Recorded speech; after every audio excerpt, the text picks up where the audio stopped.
Hey y'all, I hope you had a wonderful weekend. Myself, I got to do a little bit of online shopping, so I am super energized and pumped up.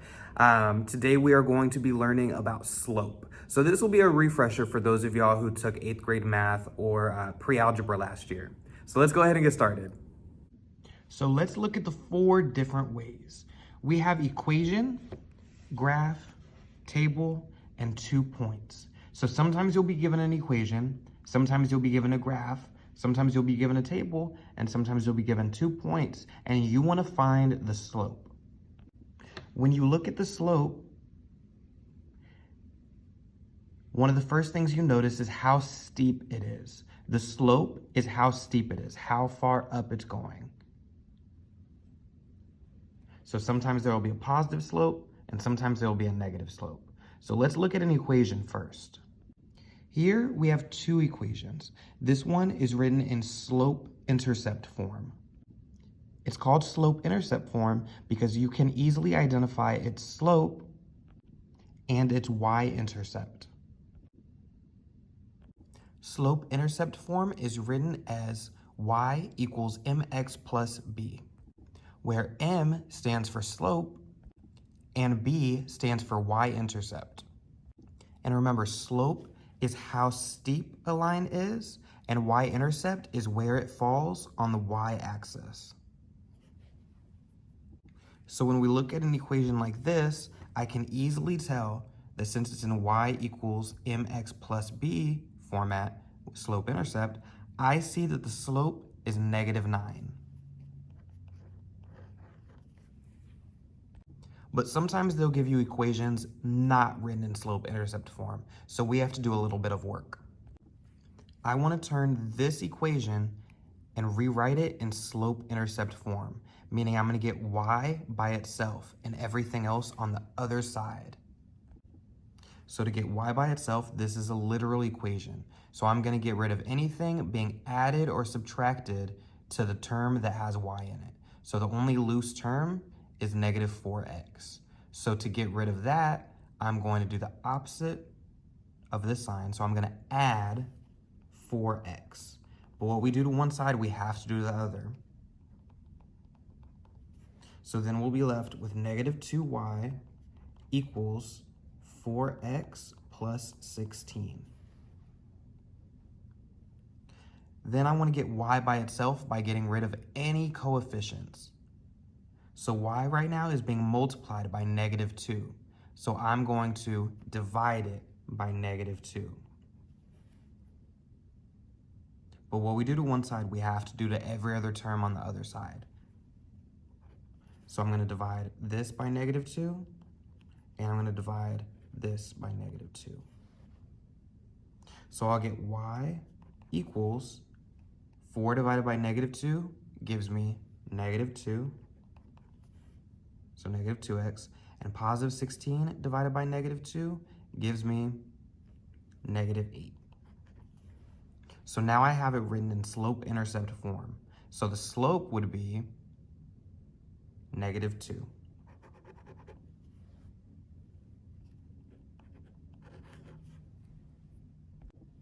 This also means that the y-intercept would be at -8. So on the graph, it would meet the y-intercept right there. It would meet the y-axis right there.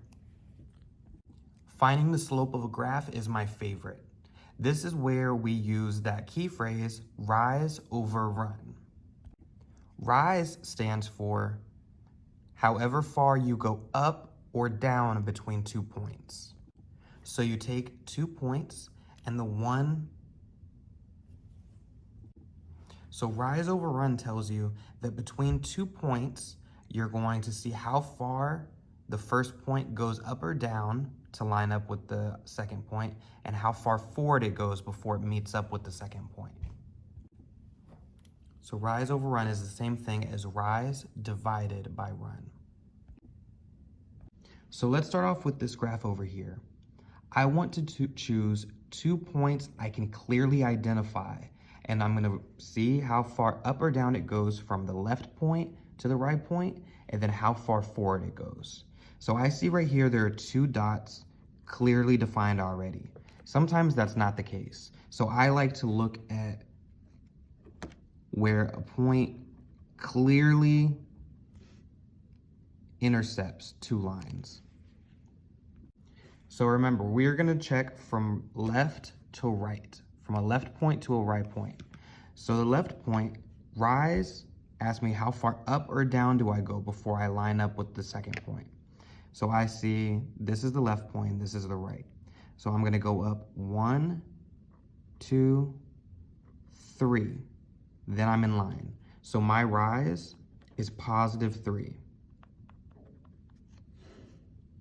Then my run is how far forward am I going? How far to the right am I going? So I would go 1, 2, 3, 4. So +4. And remember, because I'm going to the right, that makes it positive. So my rise is +3, and I'm going to divide that by my run, which is +4. So this by itself is already a simplified fraction, but if I wanted to make it a decimal, it would be +0.75. So let's do this second graph. I can already tell that I'm gonna have a more difficult time finding 2 points than I did over here because they gave them to me. But all you have to do is look for 2 points that are intersecting on the grid. So right here, this is touching the very center of a point. So I'm gonna go ahead and make a point right there. And then this one right here. So those two touched the center of multiple grids or whatever you would call it. So if I read from left to right, remember I'm trying to see the rise, which is how far up or down it goes. So from this point to this one, I know I have to go down. So I'm gonna go 1, 2. So I go down 2, so that makes my rise -2. And then I'm gonna go forward. So how many times forward do I go before I line up? So I'll go 1, 2, 3, 4, 5. So +5 is my run. So I'll plug it in. So rise over run is gonna give me -2 over +5. That's already a simplified fraction, but if I wanted to write it as a decimal, I would get a -2 divided by 5 is 0.4. So you'd either get -2/5 or -0.4. So next up, we're given a table. So I want you to think of rise this time as y2, so the second value of a y, minus y1 over x2 minus x1.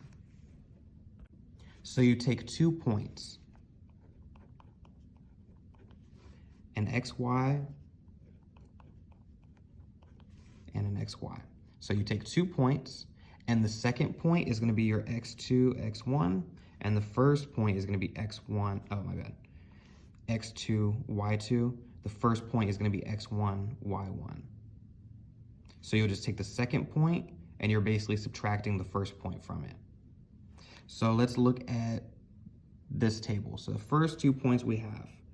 So let's say this is gonna be our second,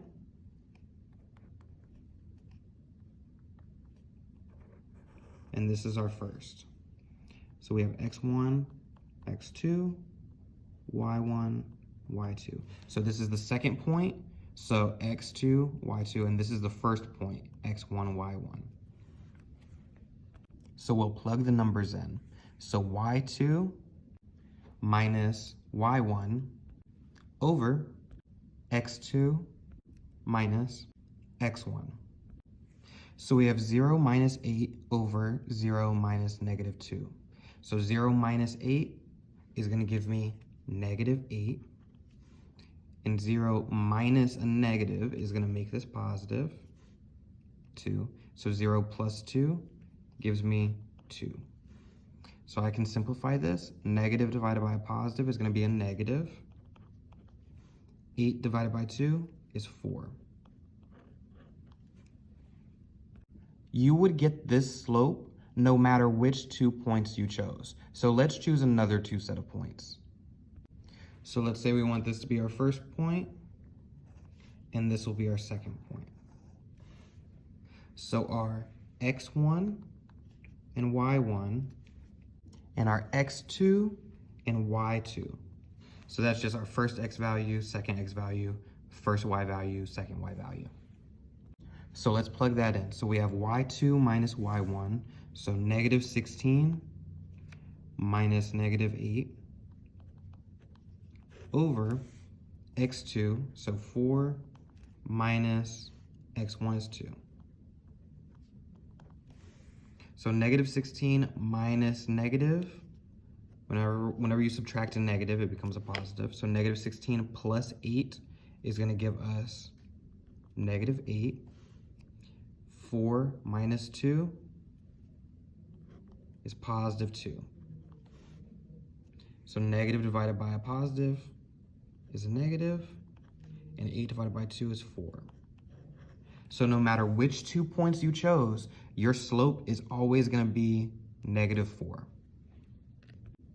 Sometimes you'll be given 2 points, so 2 coordinate points, and you have to decide which one is going to come first and which one is second.